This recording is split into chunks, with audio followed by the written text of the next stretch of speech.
Welcome, fellow armchair generals. This is Gamer 1745, and we are continuing the American series. Now, I was really frustrated last time I started to play this. I made a rant video.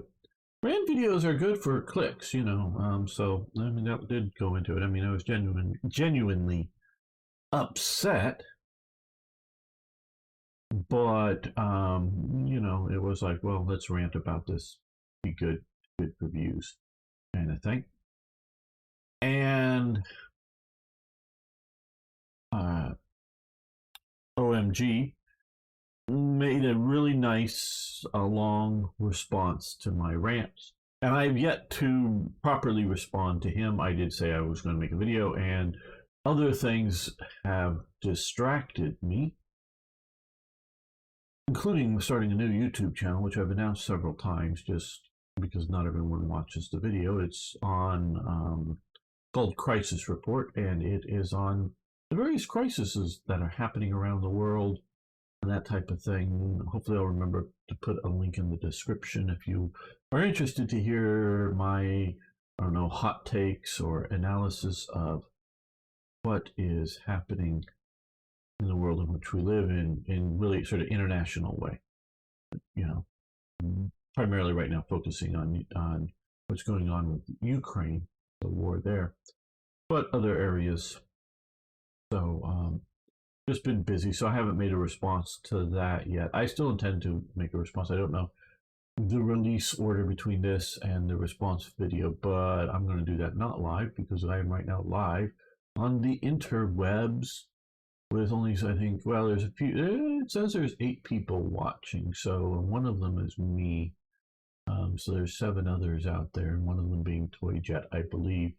So you know him. He's famous from playing on Sunday's War Thunder. But so we're gonna, see about, doing that sometime not live, doing that response video, but I don't know what we're see. Okay, so to give you a heads up, well, let's look at the world situation. Right now, currently, we see the Soviets have isolated Finland and a bit of the northern territories up here. Germany is presumably supplying through this port and this to Leningrad. I don't know how long they'll be able to hold out. Italian unit division by the double X's, or a Romanian division, a Slovak division, another Romania there. None of those can be terribly good. Even if they're in good shape, they can't be terribly good divisions. Light infantry division, Germany's we can see there. Another Italian division in German service, and then here's an Italian division in Italian service. There, Romanians again in Romanian service. We see some Italians and Hungarians, it looks like, there. More Slovaks there. Like there. No, that's, yes. No, the Slovaks are retreating, the Germans are counterattacking it. Looks like. Don't know what else is happening along that front. But for 44, that's, not that bad of a historical outcome. And for better or for worse, that is sort of how they test play balance here. Now, I do think this is distracting the Soviet Union in that they've pushed down into here because Italy pushed up to the border here with occupied Iran by the Soviets. The Soviets burst into here when Britain couldn't supply themselves. And so the Soviets have, flipped Iraq as their puppet and taken most of Syria. So we're liberating this territory over here for Britain, which will probably stop once they get to British territory. They're probably going to stop the Soviets. So that's probably all the further they're going to go. It does look like unless Britain, since they're actually in my faction, they don't have a ship traveling now with reinforcements. It doesn't look like they're going to be able to hold here. Now they've spent a lot of time, or a lot of effort, maybe I should say, doing invasions around Spain that have ultimately failed, and that's cost them a lot. Probably most of the divisions have shattered. We can hover over here and see. Yeah, there's 48 or 46, sorry, headquarters here with 14 anti-aircraft units, 15 artillery pieces. So probably a bunch of those are HQs on various sites because I see 11 HQ defense units there. Yeah, I don't know. Because I was expecting to see more infantry stuff, so I don't know. Maybe those are just all event given, but because we can also see lots and lots of stacks over here. Quite honestly, like a lot of those are useless units. There's at least 10 of them there.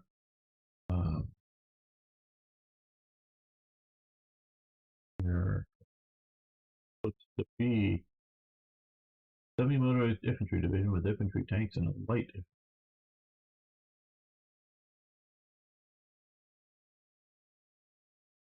I mean, this is probably good enough to stop any German invasion of Britain getting very far indeed with the current situation. I think a lot of these, and sometimes we have seen what these are, and that they are, a lot of them are garrison units. So it doesn't look like Germany's getting ready to invade at any time soon. So that's good. But Britain is, not doing terribly well, especially if you take into this into account. They do have, that's just, okay, maybe they'll push out from here and connect up and supply through here. I don't know. But they have regained supply ability there. Dar es Salaam, if they have transports. So that I guess there's some sort of supply situation here that Italy's been able to supply. I just don't understand it otherwise, what they've done for that. And we can see there, Britain had pushed further into Burma for a while, but it looks like, up into this area, I think it was. But it looks like they're mostly been pushed back by Japanese, Manchukuo, and those are Manchukuo and others. Britain just, I think, because of rough terrain, have been able to hold out in some of these places here from limited Japanese attacks. Japan has sort of expanded down here. Hey, Arno, good to have you here. And hello, Don Ramirez. Are you invading England? No, I'm playing as America. So, oh, and if you're talking about this is, if you're not familiar with this is an event is designed primarily for the AI that, and we have 35 bomber, or big bombers over here, air wings. Maybe we should rest a few of these. The AI seems to be incapable of, ooh, there's a lot there. Okay, very much a lot there. And those are escorted a lot there. Wow, okay. And there's double the number of units I could possibly, that's why these guys aren't getting repaired. So you rebase to there. The AI will not,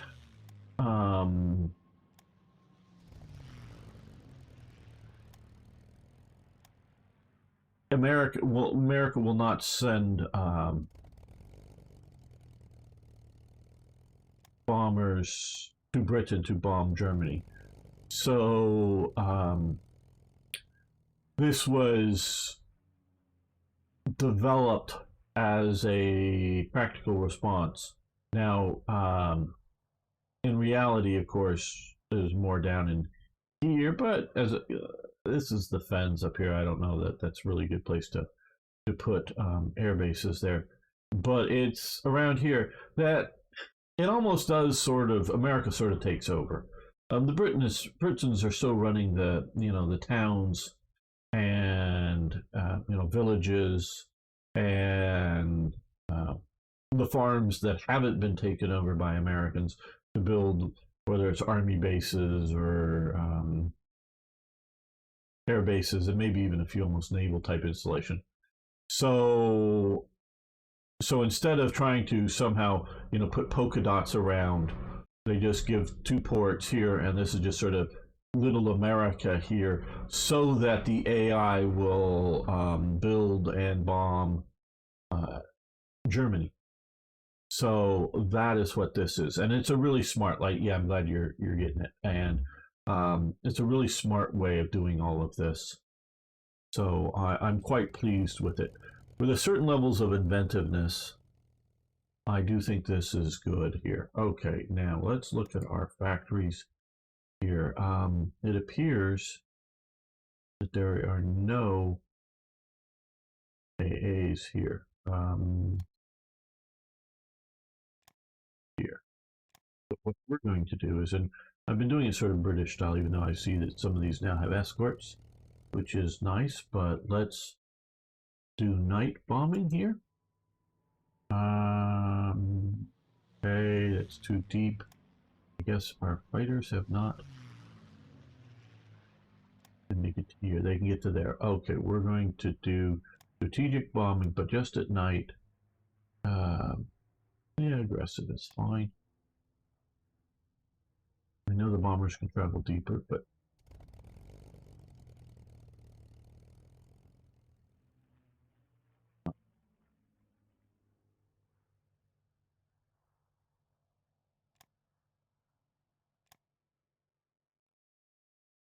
let's see. I'm looking for places without anti-aircraft. Let's bomb. Let's bomb Nijmegen. What have the Dutch ever done for America? I don't know. Okay, now here's more tactical bombers.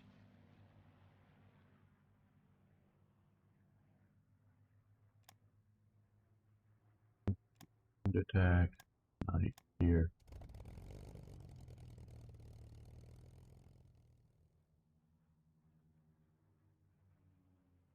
Oh, sorry to hear about your sinuses. Boy, Jet, not a good thing, I'm sure. Okay.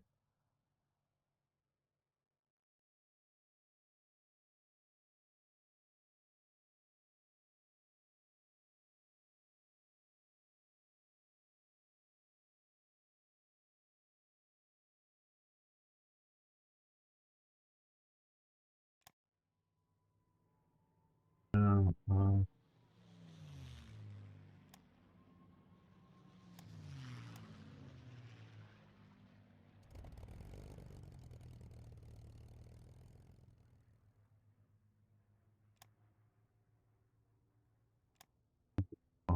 Night.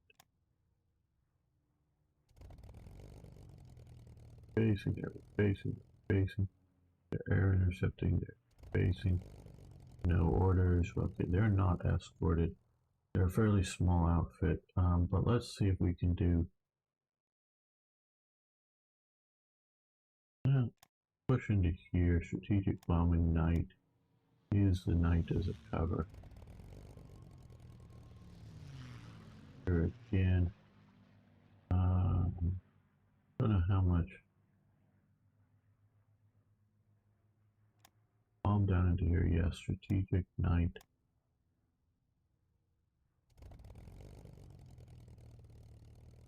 You know, these are ground attack, and that's what I was sort of checking, just because of the fighters. I did click the wrong one. Okay. You want to shift it to strategic. Oh, no, no, no. Strategic, but night only. We're doing night bombing. Right. And here, yeah, this was Middleburg. Well,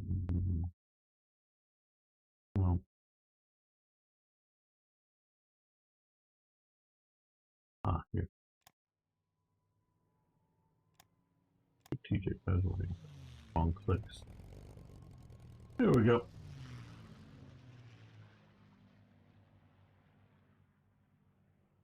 Well, cool. Had some Burger Kings. Sounds good. Okay, so that's a bit of a bombing campaign for us now. We are shifting in some more significantly more ground forces here to try to push on the enemy.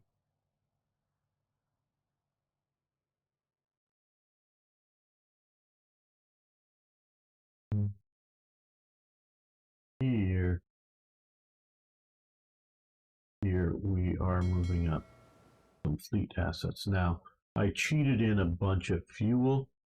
If you didn't catch my rant video and what was going on, and this, and I've overdone it, I'm sure, but this until January 45, all of these ICs are going to be busy building these petroleum factories. Now, I should have been building these earlier. You know, it's just my inexperience with this mod in the USA, and one of hey, this isn't new. This has been going on since version 10 of the game. Well, I haven't really played much of the game, you know, before this because it takes me a long time to play Black Eyes, you know, Hearts of Iron 3 Black Eyes. So you did something 2 years ago. Well, fine. I'm just now getting done with the game that I started just before you changed everything. So it's new to me, even though it may not be new to you.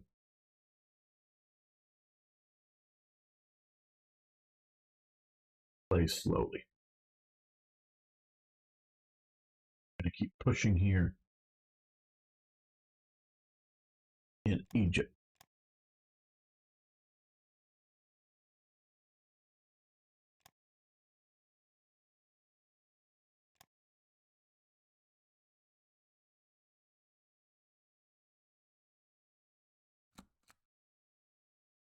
Nice.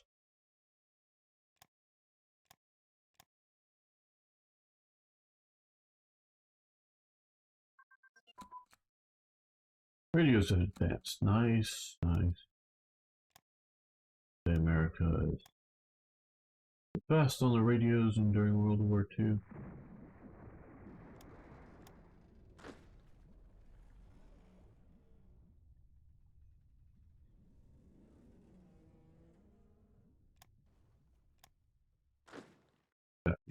These guys should come to here.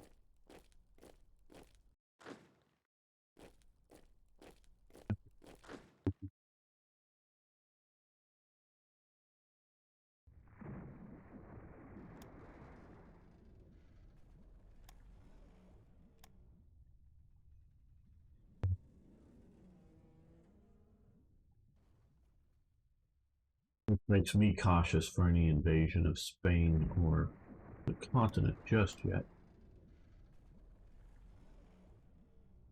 Probably do better than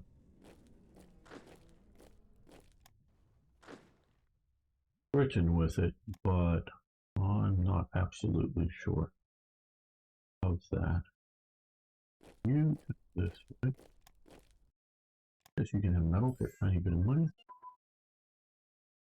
Hardened airstrip, that's a one and done, I know. Battle of Alexandria is done. Yes, you can have crude oil. Crude oil is not my problem. It is fuel is my problem. Okay, so what do we got here with these guys?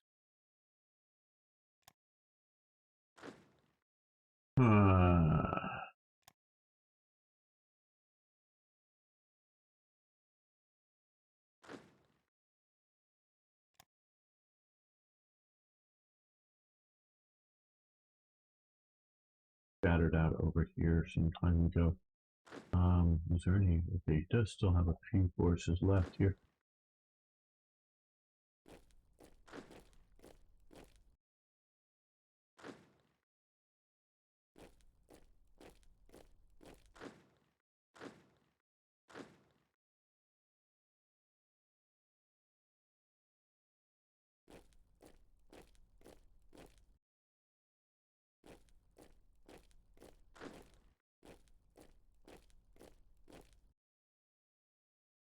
Up a bit. And um,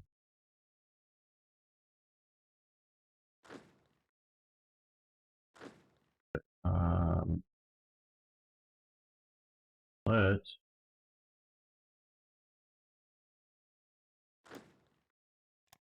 remove you from that and add you.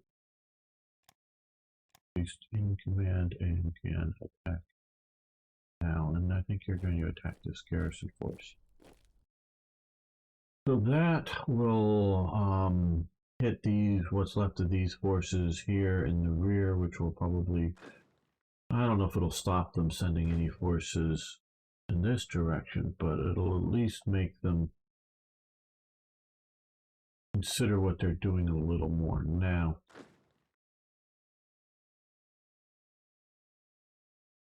No, I did not bring a bunch of headquarters units over here. Maybe I should have. Okay, I'm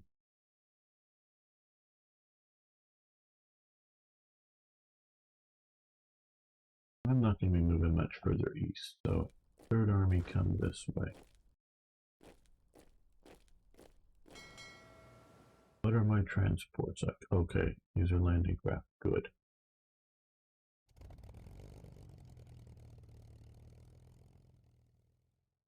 Just looking here to see our current strengths. Okay, you naval strike this area. You also naval strike this area. You're not particularly good at it, but you can still do it.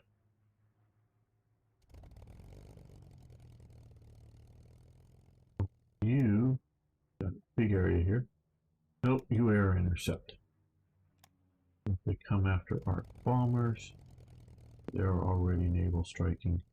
I did send these guys here, and it looks like they got a bit of a scrape on the way here.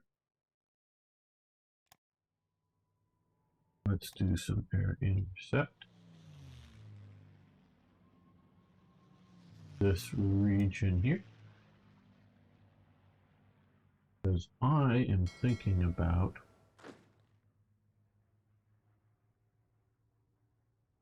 going to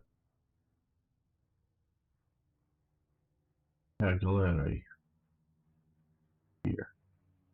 I think that would be a good thing to do. Now let's look at our supply mode here. No, that isn't doing it. Naval mode. Okay. Oh, we're not sending in any shipping into here. I guess that's. Well, I know I have a few ships here running interference, so let's create a convoy. Like convoy. No. Okay, we're going to come out of Washington, D.C. because there is no port there. Just funny. To Tunis, I guess. How does Tunis look as a port? Okay, it is big. That should be able to. Oh, we can't because they control one side of the straits with Gibraltar. That's why we're not doing. Okay. Oh boy, that's okay. So that's why these exist, but they're not bringing in supply. So we're going to cancel the convoys. They're not really picking up much, but yeah, get them canceled.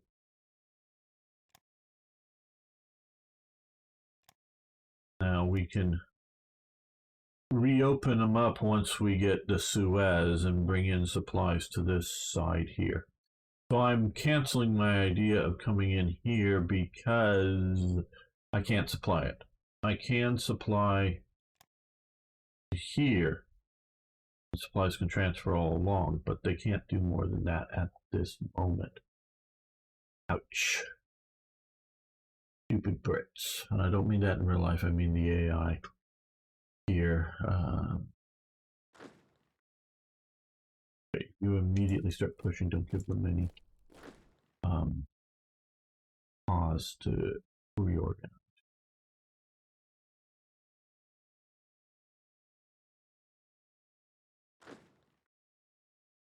this way.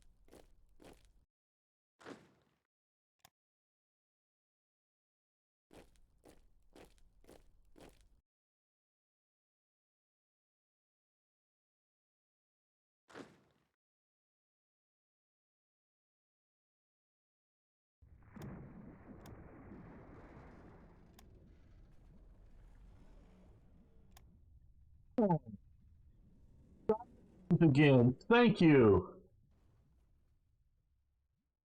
Thank you for the super sticker. Hands doing a high five. We'll high five back to you, or maybe bro fist. I don't know which is more appropriate, but thank you, Don Ramirez, for the very generous super sticker. I do appreciate it. That is actually the first super sticker I've gotten. Wow, great, cool.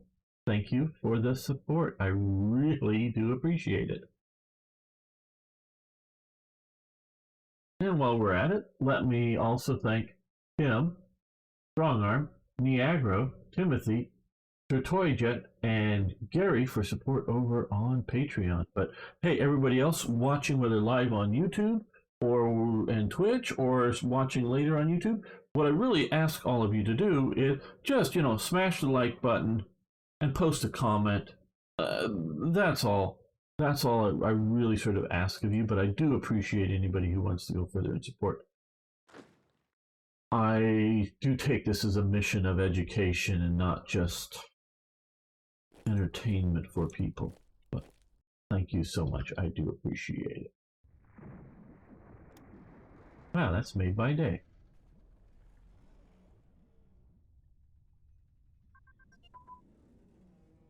Okay, sloped armor advance. Now, what's the date on that? Okay, 43. Well, we can continue that.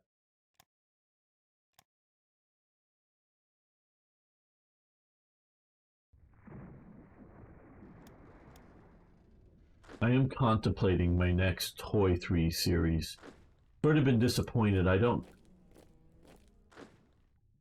Look, folks, I don't understand things at times in this world, so,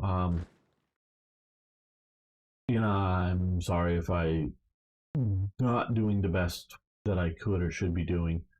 Um, People give me a lot of really good suggestions of, hey, gamer, you should play this or that game. And they genuinely think it would be a popular game, and they genuinely want to watch me play it, which is really cool. But what also happens is YouTube doesn't necessarily show my videos to people who have, generally speaking, showed an interest in people that play the game. So I don't always know why, whether it's me or YouTube or some other reason, and this is sort of getting to the point here, has been the poor viewing numbers for Hearts of Iron 4 videos this last week.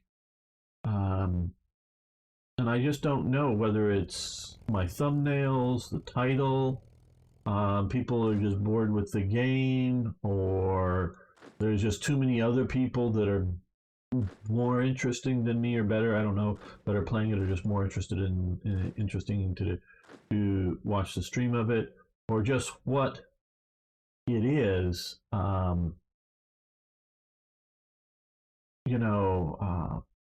Or is it just because so many of you have been watching previous, because we have been last few weeks doing Boy 4, and I'll get to Plastic Gangsters comment in just a second here. I don't know whether it's just even from my subscribers, because I hadn't been playing Hoi 4 for a long time. They've been watching other Hoi 4 content, and they don't even know that I've been back playing Hoi 4, so they haven't, been given really the opportunity to watch it. And I get that not everybody wants to watch everything, and that's cool. Then I specifically also try to bring on at least a few episodes of new and different games to sort of expose you all to what is out there that you might want to play. So yeah, I don't expect everybody to watch everything, But so I don't even know if the people, like I say, that might want to watch Hoi 4 even know that I was playing it, and the people who particularly want to watch me play Hoi 3 are disappointed because, hey, they want more Hoi 3. I get that too.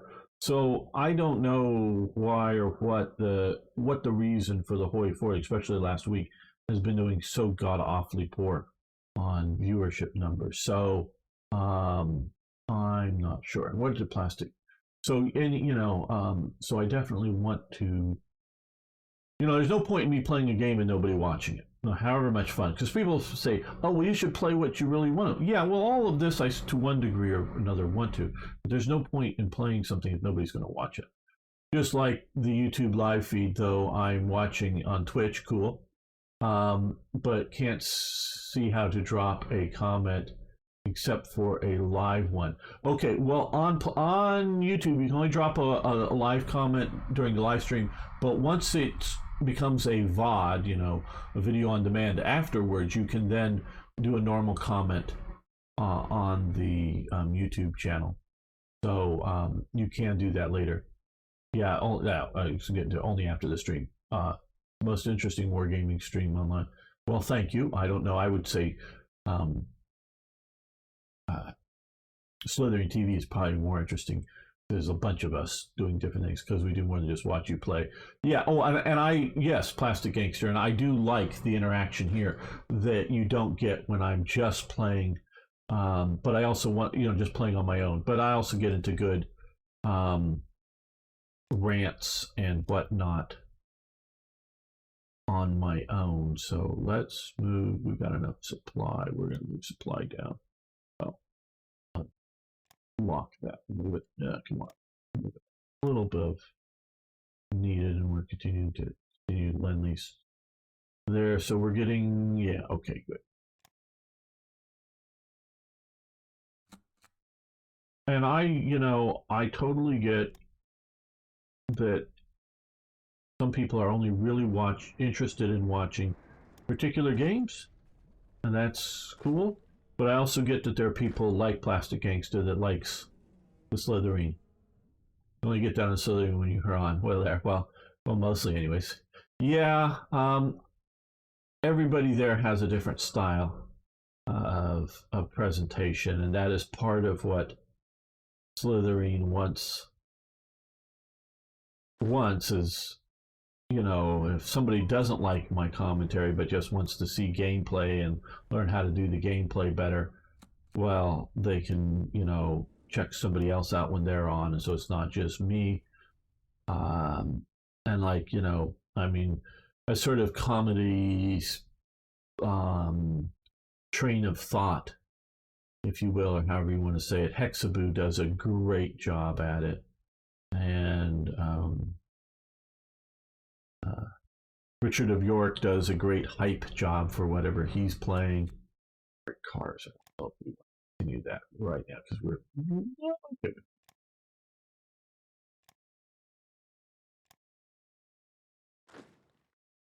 And I did not watch much of it, just a few minutes starting, but Richard did do a Battle of Varna. I think these guys are mostly going to just shatter themselves on me. Replay or whatever in the war games. So I hope that was genuinely interesting. And you guys crossed the River Jordan. You guys have made it across here and are pushing. Good. You guys are pushing there, so this way. The Italians are being pushed from two fronts. What? Okay, we can report that Casablanca has been under attack and lost one transport and escort. Okay, well, we do have some destroyers. So long as we're responding, most games shut down anything that is not directly related as soon as it becomes interesting. Like they think it's a distraction. Yeah, and I've definitely been criticized, and not just as in a, oh, you guys have come out here and can you get through to here? No, okay. All right, you guys rebase to here. as that I should do a better job, and both this, friends who like people who like my commentaries, um, as well as from people who don't particularly like my commentaries, that I should do a making sure that I'm sort of trying to do what I'm doing here now, in that uh, keep playing while talking instead of stopping. But sometimes just my stream of thought, stream of consciousness, I need um,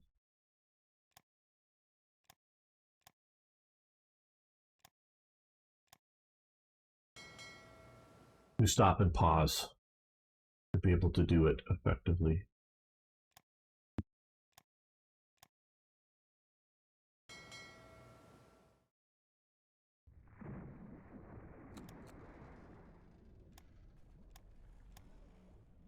And trust me, guys, I walk a very fine line. Not from really anything that Slytherin has ever said to me directly, but just how shall we say it? Because you said interesting when it becomes interesting, whether it's a distraction or controversy, in that someone's sharing an opinion, and so you're going to alienate somebody. Whenever you share an opinion, hey, I like chocolate ice cream. Somebody goes, I don't like chocolate. I like vanilla. You're starting to alienate somebody, and so, and Slytherin, the people that sort of manage us streamers in the past, very much has wanted me to approved and wanted me to talk about the history. But I got to walk a very fine line when anything sort of becomes political, even sort of old time political, if you will, and what I say there, and opinions on things. So, we got time on target. Great. This is something the U.S. could do at the time. I don't know if the British could do it during World War II. I think with equipment that they have now, Ukraine can do it. Most NATO can do it now, and I think the Russians can do it if they're using their good equipment and well-trained units.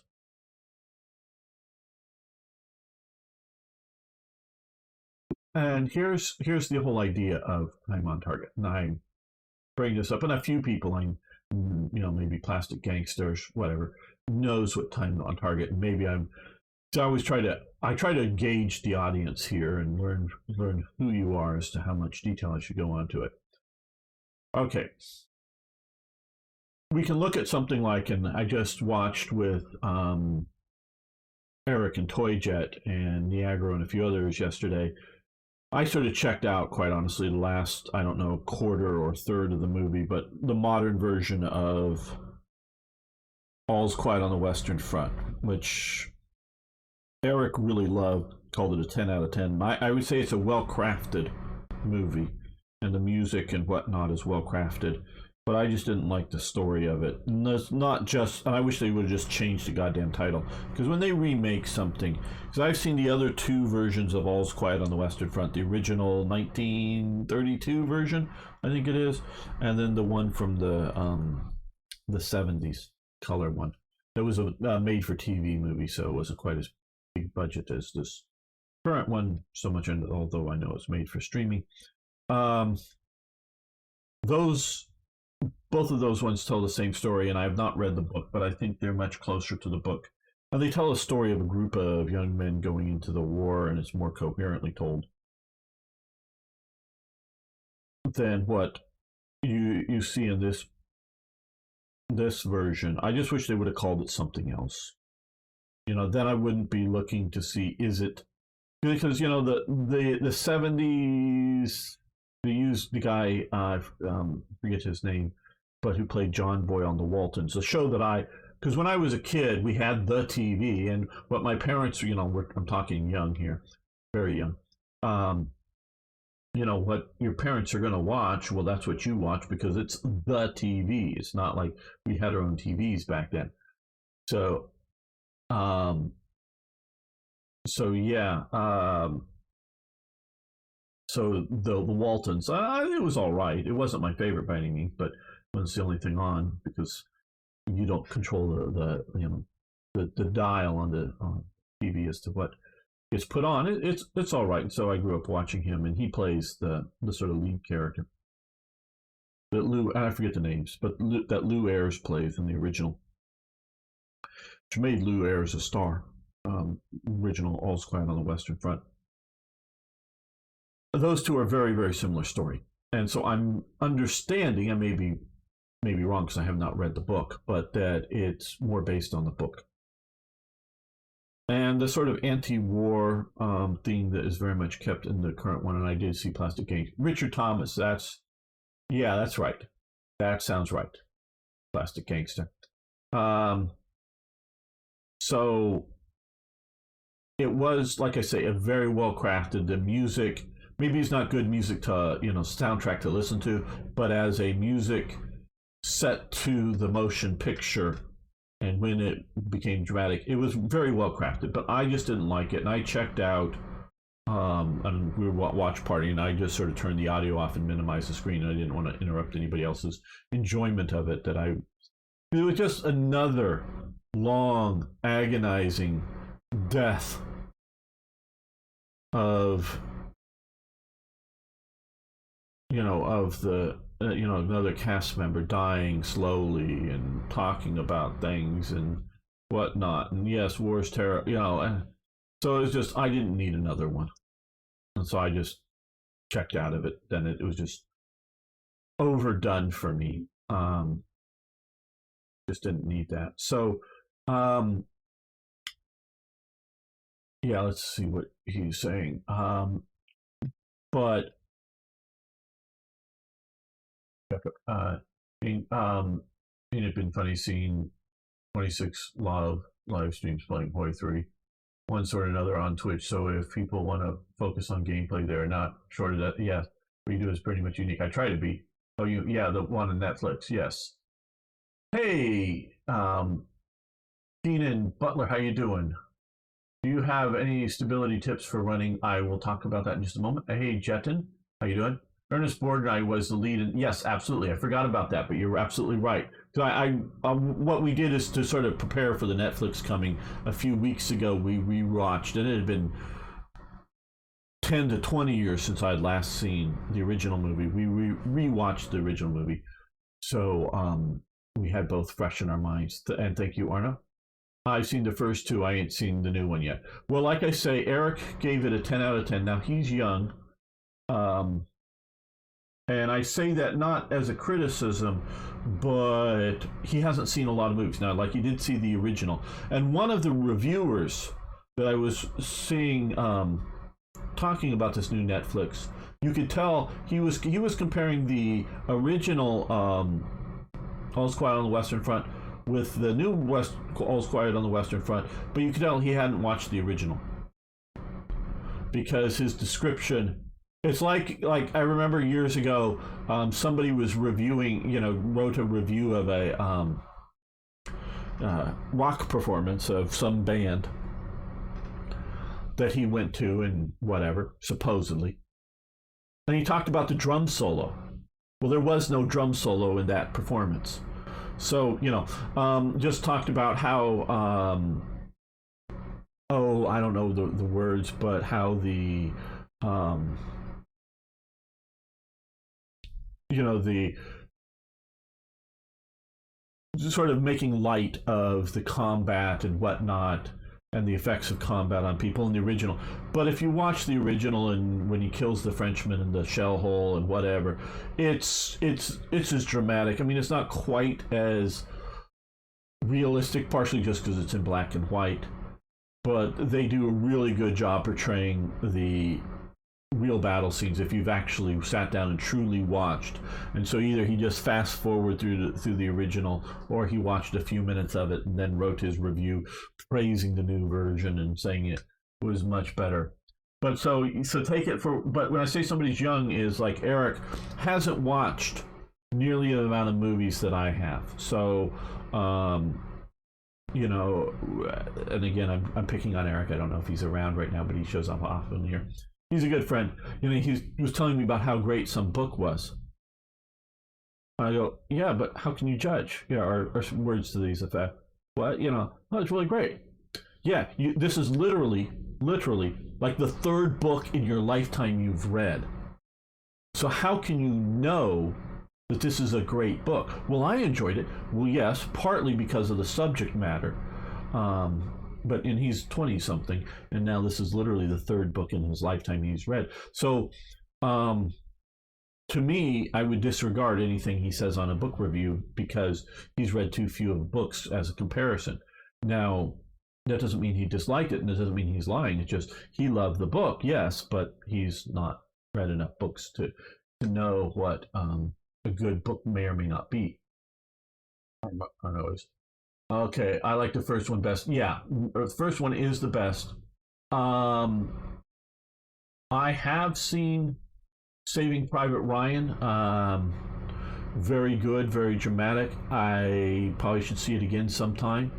I I saw it around because it was also released around a similar time of the Band of Brothers. I liked the Band of Brothers a lot better, but Saving Private Ryan was very good. By the way, I saw your short. This is how I caught. Well, very good. Keenan Butler. That's sort of the. And this is sort of I was talking about earlier. Sort of lamenting is. I'm not sure how many people. Because last week my views were down really low. I'm not sure how many people is just are not interested in it, or is YouTube not doing a good job of saying, hey, this is happening to people. But that's why I've been making the shorts to push people here if they want. Yeah, Eric is. Yeah, Arno. I really like Eric. I'm just using him as an example, at which I think he's tough enough to take it if there's a slight criticism. The first one was made before World. Yeah, so they didn't know what was coming. Okay. The author, because I looked up some of the details and getting ready for, and again, I'll pimp out our. Let me save this here just in case something. I'm talking a long time, and this is what people get upset with at times, but I hope it's interesting. We do mostly on Fridays. We do a movie night. It's night in Europe. It's afternoon here in California. So you can figure out where you are on Discord. It's a watch party, and I think there was maxed out at 7 briefly, but it was mostly 6 people watching the last one. And I try to. I'm not entirely the arbiter, but we sort of agree upon it. But sort of the presenter of about the movie. So I sort of looked up some of the stuff. So I looked into All's Quiet on the Western Front. The author is a German veteran of World War One. Definitely saw some combat in World War One. In the 20s, he writes All's Quiet on the Western Front. And it gets translated into English and other languages. It is definitely a rather good seller in Germany. It is a bestseller in other parts of the world. And I think partly because it is criticizing the war as badly as it does, but it's criticizing it from the German perspective, so it doesn't upset the British or the French or the Americans or whoever that actually fought in the war. So since it's criticizing everything but looking at it from the German perspective, it's a little easier to take by the other people in the war, that were in the war. And the book sales makes the guy a reasonably rich man. He goes on to write other war books that are anti-war. And I think it's 1932, but it's definitely by 1933 the movie is released. I'm not sure exactly. All's Quiet on the Western Front. So yes, it's before World War. Yes, Eric. Yes, Remarque. And he actually sort of changes or whatever, and they criticize him. And the Nazis come to power, and the book is banned, and the movie is banned in Germany because political reasons. And he had already, before this happened, with his proceeds, he had already bought a house in Switzerland. So because when the Nazis come to power, as they're coming to power, he moves to Switzerland, continues writing anti-war books. None of them, to my knowledge, get turned into films, and I don't think they're nearly as good. It's just they're sort of catching lightning in the bottle. I'm not saying they're bad written or whatever. It just sort of caught lightning in the bottle with the sort of first one, and it does really well. And then I believe he eventually moves to America before the actual real war starts out, or maybe he stays in Switzerland all the time. Yeah, he was German from Alsace-Lorraine, and he's criticized for going with the more French spelling of his name than a German one, and so the Germans are attacking, him through those aspects as opposed to attacking what the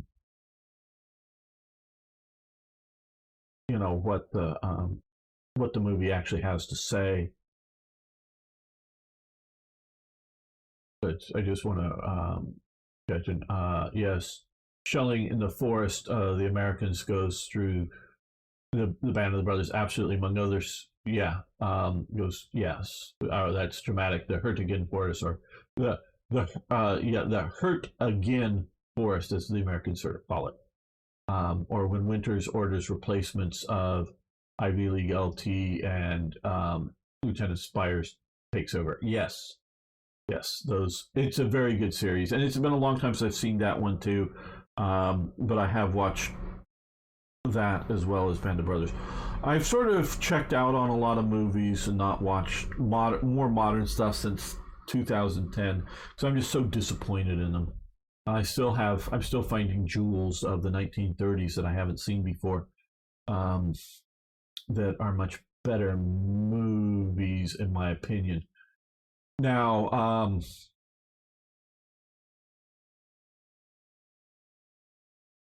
sort of the message that war is terrible and bad in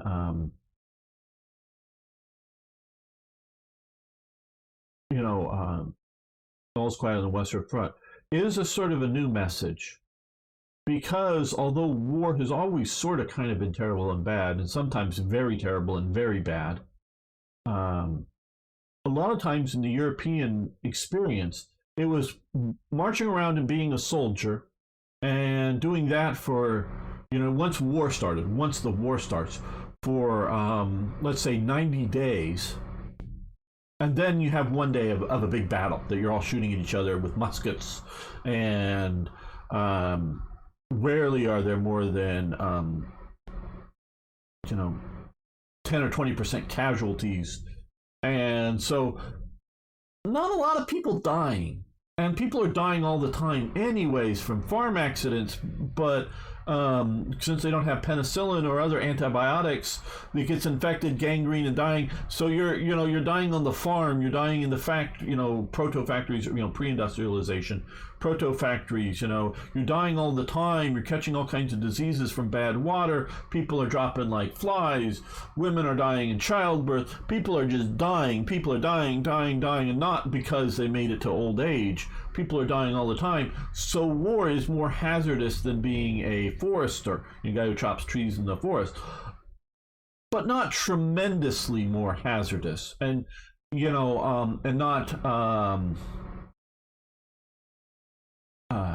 society destroying hazardous. Generally speaking, we can talk about sieges of some cities that get really ugly, and I'm thinking the 18th and 17th century, and it can get pretty bad at times. And you look at the religious wars, the 30 Years' War in Germany and whatnot. It can get bad. Yes, I'm not saying it's all parades and an exciting day that a few people die and a few people are injured, and it was worse than that. But it wasn't like World War One. World War One was just shattering.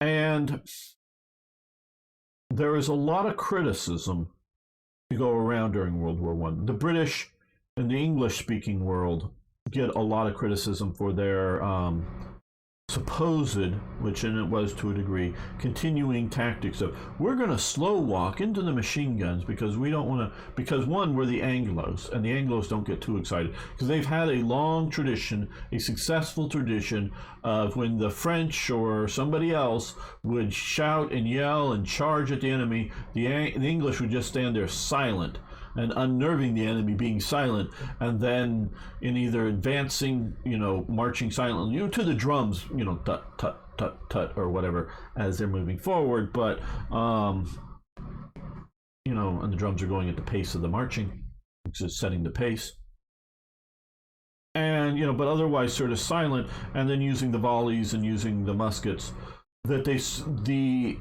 the English officer going into World War I wants to control his people, and so they're, trying to measuredly move forward. Now, part of, so they're walking, but part of it is, of course, and they barely mention this in the new movie, is the creeping barrage that they're hopefully trying to be right behind, so that it's covering their advance, and so there's things, and so the Somme and whatnot you can criticize, and you get a lot of, and I know I've talked about this before and I'm not going to go into it, you get a lot of anti-war movements out of post-World War I, but what the anti-war people are sort of at least publicly criticizing, as I've talked about, I think there's a lot of hidden motives with some of these groups, but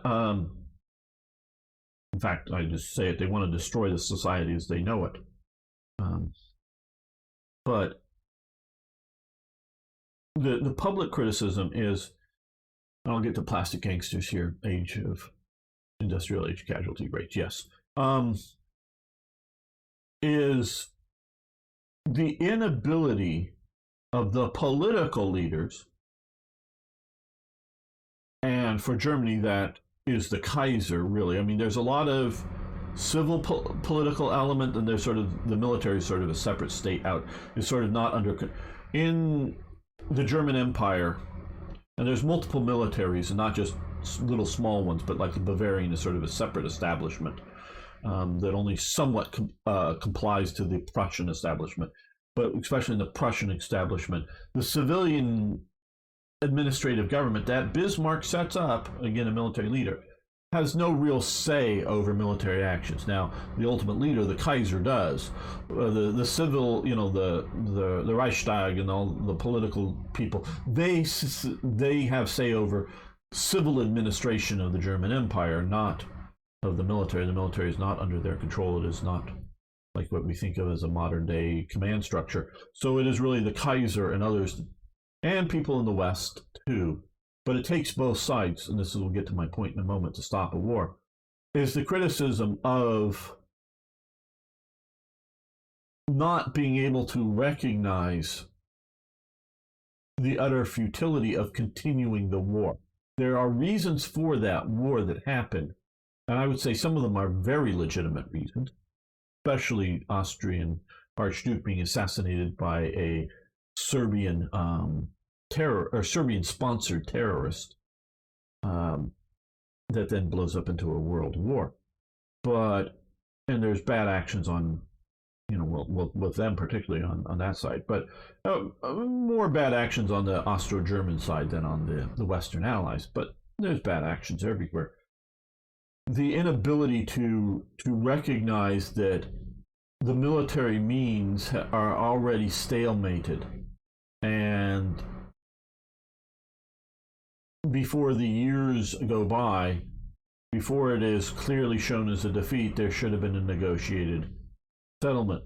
But what the pacifist movement, I'm not talking about some religious group pacifists like we have in the Americas, the Quakers and the whatnot. I'm talking about the sort of secular pacifist movement. Again, I believe their primary mission is to destroy society, to bring about a better one. Of course, it's not like they want to burn down the buildings just to burn down the buildings. They have a belief in an enlightened, better society somehow. But that's another debate that I'll get into. Yes. Garvino, Precepts of the Black Hand, absolutely. I'll get to some of your comments. I do appreciate them, Plastic Inkster. I will get there. That they want to put an end to war, these peaceniks. Well, look, if you disarm, all you're going to do is let the barbarians, whoever the barbarians, and I'm not talking about skin color or language, but whoever the barbarians are, they're going to come and take what you have. Whether they're poor people from some destitute part of the world or some highly advanced technologically industrial developed group, Germany, when Hitler and his barbarian group get in power, are going to come and attack you, okay? Sometimes you do not have a choice as to whether you're going to go into a war. And as we can see, and it can be with Islamic fundamentalists who, if they took over Europe, will not allow Christianity to flourish. Now, they might not on day one be burning all the churches down. They might be. They might have a conciliatory, okay, you know, the idea of we'll convert them over 2 or 3 generations or something. But they aren't going to allow, you know, if you know, I'm talking in the modern world, I'm looking at Iran. We can see the protests going on in Iran, so it's not an attack on the Iranian people. I'm talking about the fundamentalist element there. If they were to take over Western or Europe in general, they are going to establish an Islamic theocratic state that is going to impose and you know, get rid of the culture and the indigenous Europeans, get rid of their way of life. So genetically they may survive, but they will not survive as anything that we would recognize today if they got into power. So where in Hitler's case they were trying to remove genetic groups as well as cultural identities and whatnot. So either you give up and you're going to die literally, and you know, for peace, march into the ovens. Well, I'm against war. Okay, there's an oven right over there. Please just climb in and we won't have a war. We'll just put you into an oven. And that, in my opinion, is literally, you know, the possible and has happened in the middle of the 20th century, not fully 100 years ago, solutions. And we can see more recently, you know, with the Soviets and in Eastern Europe or whatever, and Mao Zedong's, you know.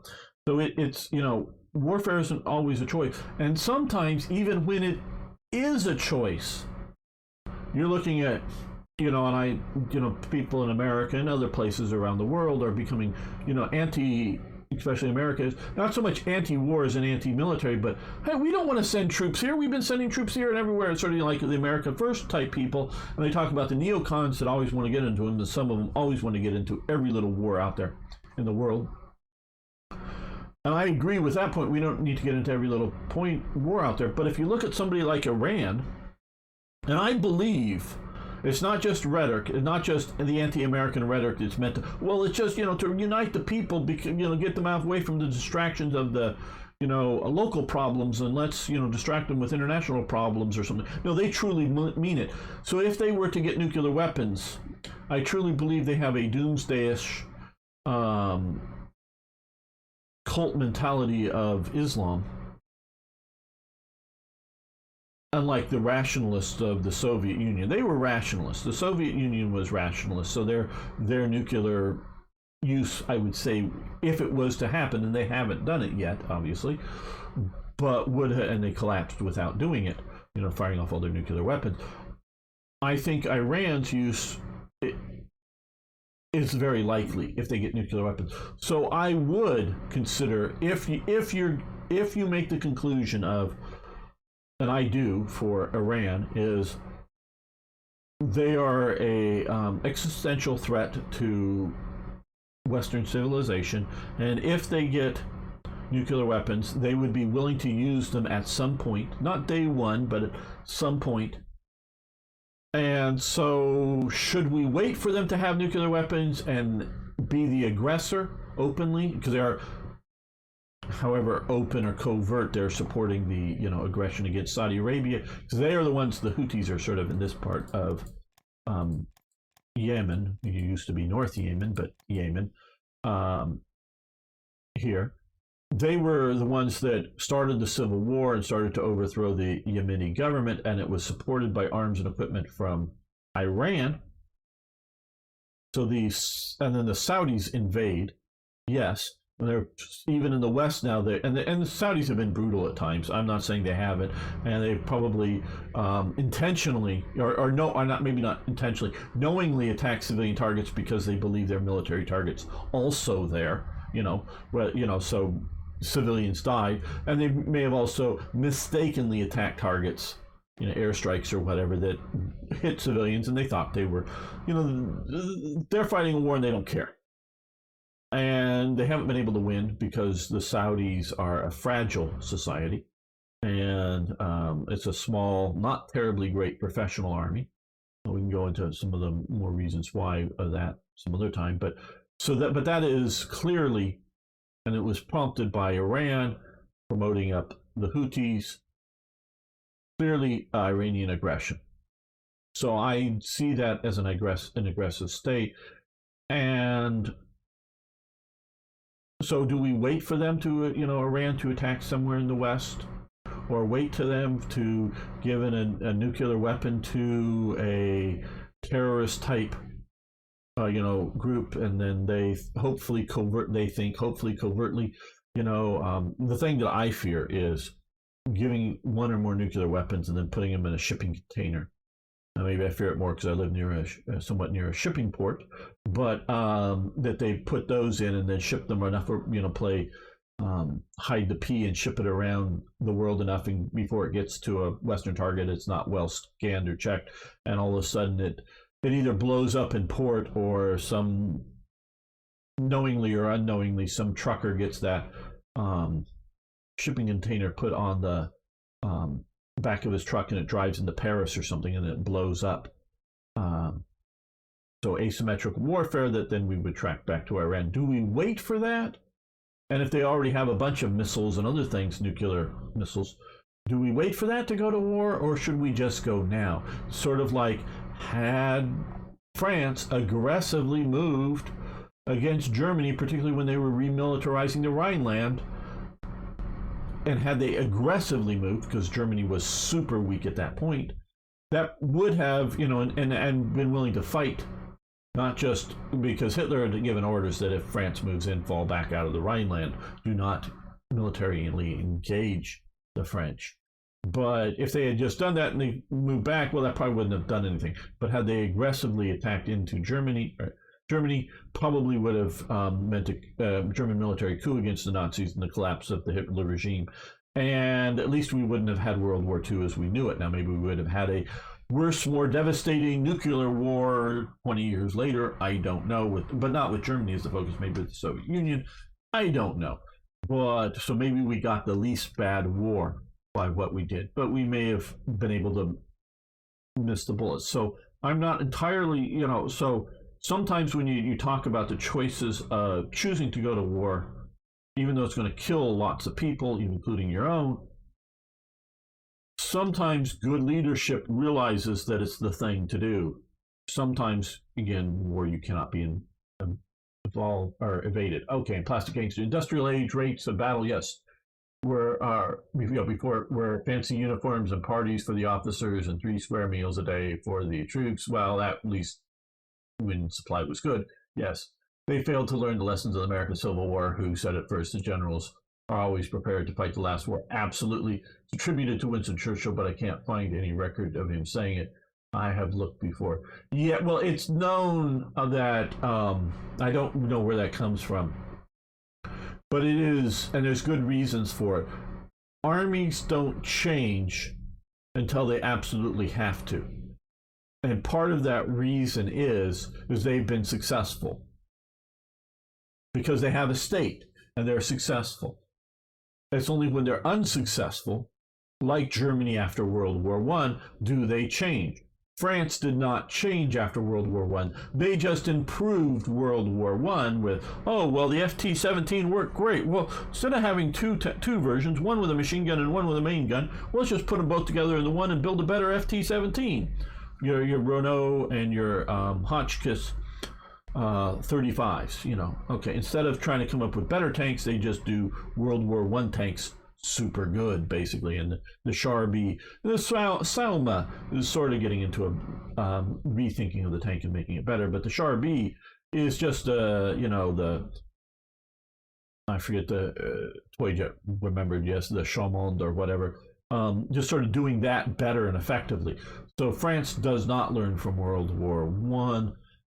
Britain has learned a bit before World War One from the Boer War, because although they do win, they take a lot of casualties. So they learn from it, and they're getting ready to make a better, newer military. But World War One breaks out, and so they sort of revert back. But they're learning.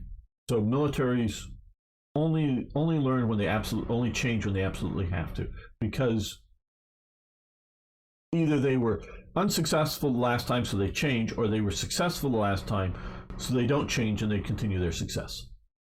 And sometimes that can go on for several generations. Yes. Oh, I want you to talk, and it makes it good. I appreciate it. If I was just talking into nobody, I would just stop these things and make them on my own, and I still do that at times instead of make it live. Okay, so now back to time on target. Well, okay, we're going to stop this episode, not the live stream, just this episode, because I don't want to get too long. We'll talk where I was going when I started down the World War One and other things. So thanks, everyone. See you next time for even more, more Hearts of